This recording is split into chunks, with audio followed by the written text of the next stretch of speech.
అమృతమహాంబురాసి తెలుగై మరి భాగవతమునై త్రిలింగమునకు డిగ్గెనేమోయనగా హృదయముల నాడు నేడు నాట్యములొనర్చు పోతన మహాకవి ముద్దుల పద్యముల్ శతాబ్దములైపోవుగాక మరవంతరమే రసిక ప్రజాళికిన్.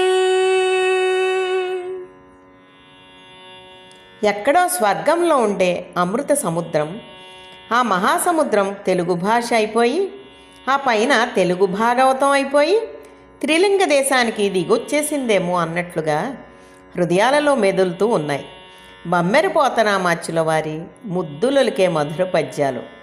ఆనాటి నుంచి నేటిదాకా అలా ఆనంద తాండవాలు చేస్తూనే ఉన్నాయి.